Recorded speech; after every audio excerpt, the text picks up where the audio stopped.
Undefeated PFL featherweight 18-0 Timur Hizriev, who won the PFL featherweight tournament in November, was shot 5 times in Dagestan. Apparently it was rubber bullets though, so he's still alive.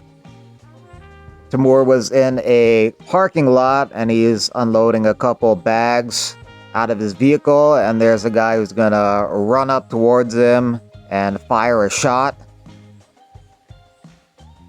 And then he decides to fight him and gets taken down immediately, but then this other guy fires a couple more shots. And then Hizriev escapes, runs off, gets out of harm's way, and then these guys who are doing the shooting run off as well. The PFL had a statement about it saying PFL is aware of the situation concerning Timur Hizriev and remain in close touch with his representatives. Our thoughts are with him and his family during this time.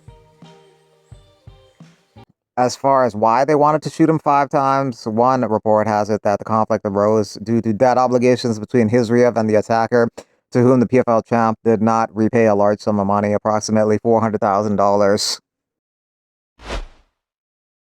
Darren Till's going to be taking on Luke Rockhold in Misfits Boxing. Misfits Boxing 22, bit of a random matchup there, but a former UFC champion in Rockhold against a former UFC title challenger in Darren Till. Till is coming off a win in Misfits Boxing over Anthony Taylor. He was a lot bigger than Taylor, but he was the underdog, but he looked good in that fight. He picked up the victory in that one, and Luke Rockhold will be the underdog in this fight, but he was an underdog against Joe Schilling in Karate Combat last year, and he ended up getting the victory, stopped him with strikes, so that was a little bit surprising to a lot of people. Before that, he took a BKFC fight against Mike Perry, and he lost that one. So this matchup takes place August 30th in Manchester, England, and it is the main event of the card. The co-main event is an interesting one with a very familiar name to UFC fans. It's Tony Ferguson, and he will be taking on Salt Poppy. That's for the Misfits Boxing interim middleweight title.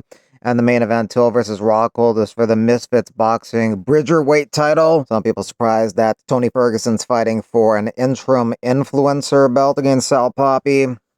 Others don't like the prospect of Tony getting KO'd by a content creator. Tony Ferguson title run starts now. Tony is so random. Misfits Boxing is becoming a cash grab for retired MMA fighters.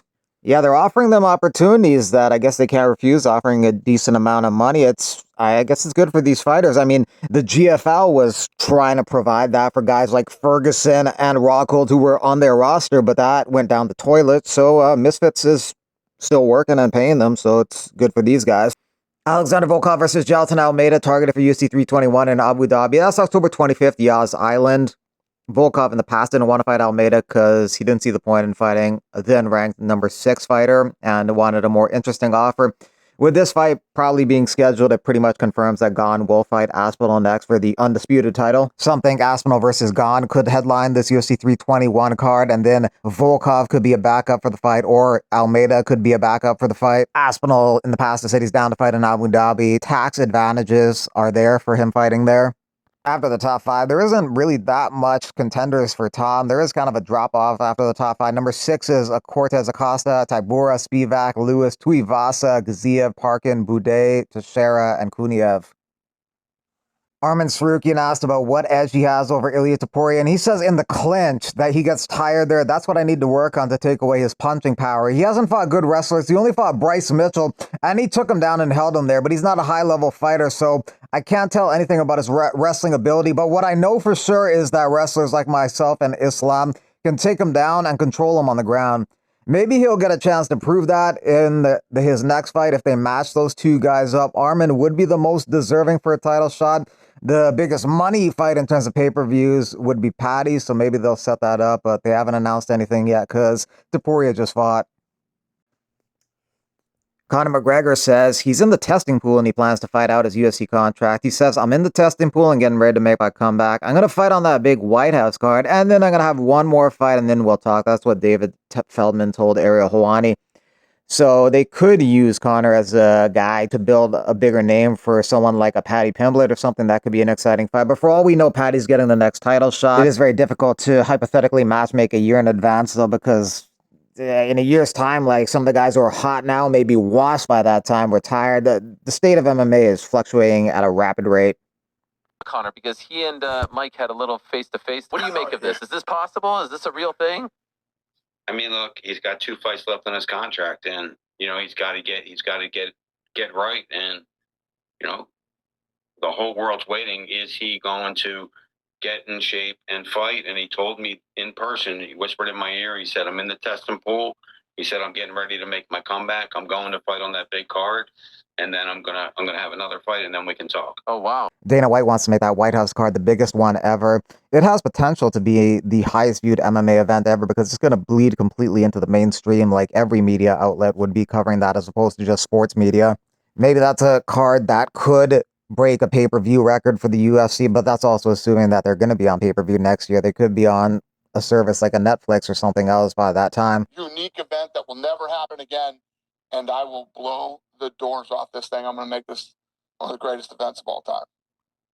And are you thinking a full card, like full prelims, full main card, or just like a couple fights? No, it'll be a full card, and it will be the best card we've ever done to date. Wow. And we're talking on the lawn of the White House? Mm-hmm. Yeah, as of right now, it's set to be on the South Lawn. He said we can move it over somewhere else for more people. I don't care if 5 people show up to this thing. I want to be on the lawn at the White House. Right. Yeah.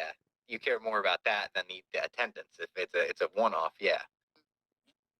Bilal Muhammad thinks Dustin Poirier, for his final fight on Saturday, needs to control his emotions because it is his final fight in front of his home state fans, and it's going to be a lot of emotions for him, and sometimes those emotions can cause fighters to fight outside of their character and how they normally do. For Bilal, the key is to not let those emotions overtake him. Fire Poirier, your last fight. You can't get emotional on there. You can't just want to make it a firefight. I know that's what you want. Don't jump the gilly. You don't want to be on bottom. Regardless, I feel like you'll still get back up. But I think this is all going to be taking place on the feet. You got to get in the pocket.